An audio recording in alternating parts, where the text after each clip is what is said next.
questions. Okay. This is a good win for our football team. Another hard-fought struggle. It was just great to be able to come to the Rose Bowl in front of 80,000 plus again. That keep showing up for us and get a win.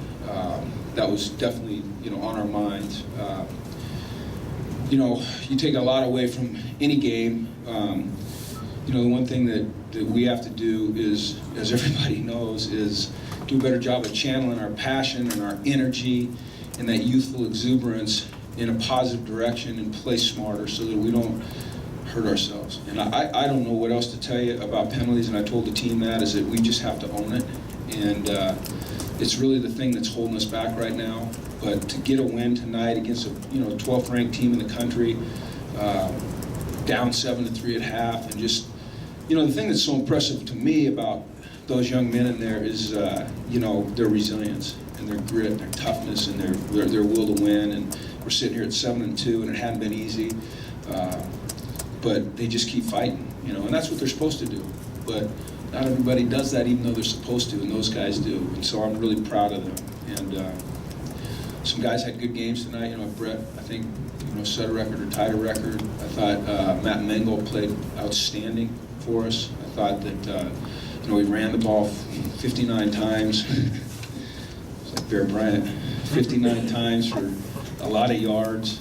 And then our defense was outstanding. That is a high octane offense. I mean, I think they were ranked 4th or 7th or something like that in the country in total offense. I know they were in the top 10, and they scored on the first drive and didn't score after, and had 255 yards total offense. And today was the first game that I felt defensively like we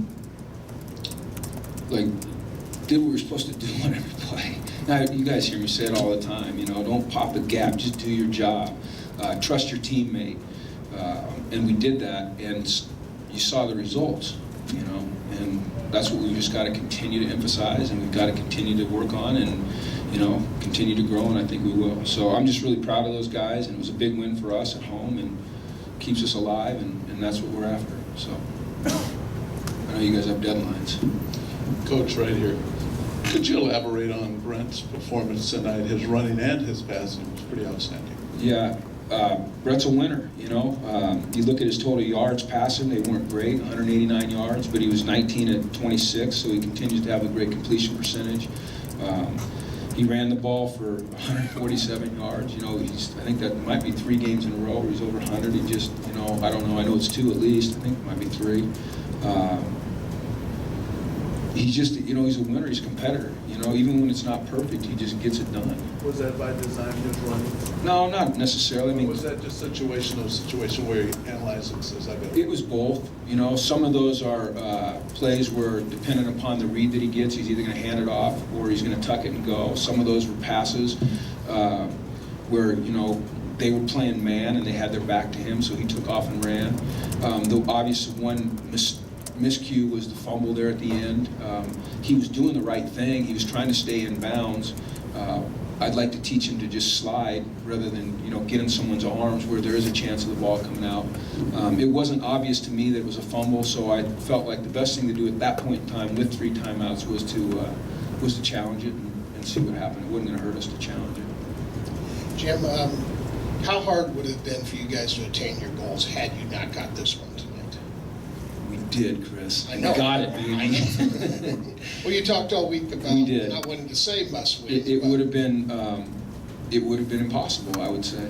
The way the Pac-12 is laid out and this competitive as this conference has become, it's a great football conference. It's a great conference, period. It's a great basketball conference. It's a great baseball. I mean, champions are made in this conference. Champions are made at UCLA. But if we hadn't won this one tonight, yeah, it would have been taking a lot of things to happen for us to get where we want to get. Now we're still in the thick of it. Things still have to happen, but we got to just keep playing well. Coach, excuse me, right here.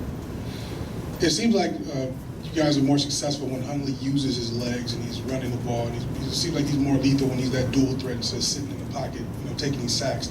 Are you encouraging him to run more, or are you designing plays where he can take off boots or whatever? I think that's very accurate, what you said, that we are better when he is the dual threat. I think that any team that has that type of quarterback that can make plays with his legs or his arm, it's just so hard to defend. It's one of the things that makes playing defense in college football, and the Pac-12 in particular, is difficult, is these dual threat quarterbacks. But, you know, we haven't changed anything in terms of our design with Brett running. I think that what's happened is that Brett is seeing the game more clearly, you know, and he's absorbing information quicker, and so he knows when it's time to run, you know, and he's become fearless when he runs, and we just need to make sure he takes care of that football. Edge containment seemed a lot better tonight. Was that just kind of what you were talking about, gap control, or was it something different you guys were doing schematically? No, David, that was just being, you know, doing your job, you know, doing it right.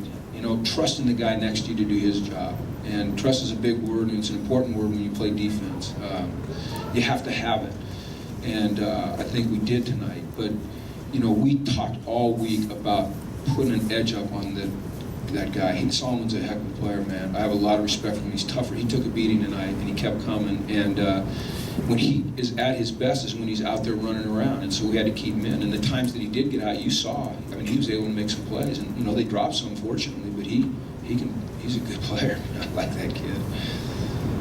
EK seemed like he started the game a little quiet.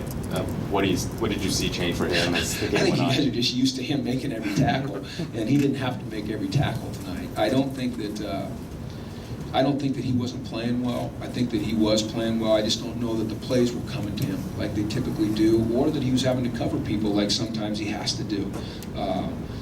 He just was in a great mood all night.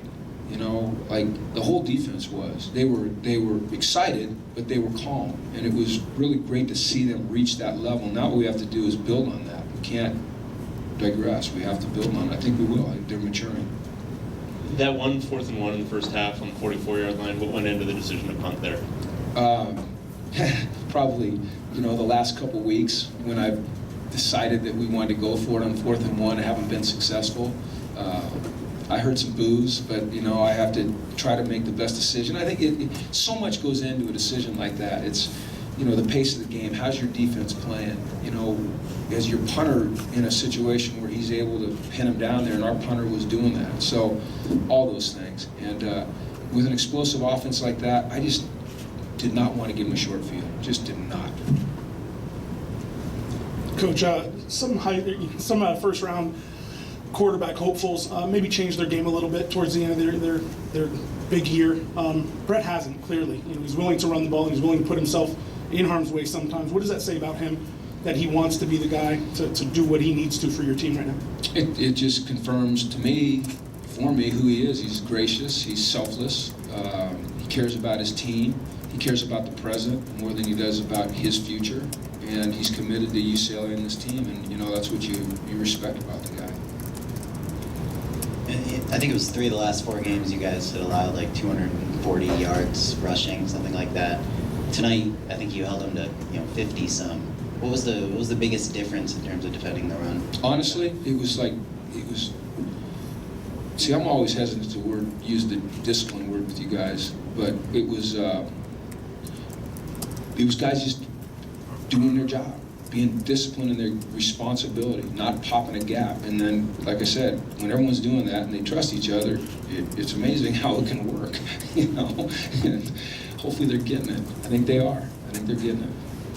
All right, thanks, guys. Thanks, everyone.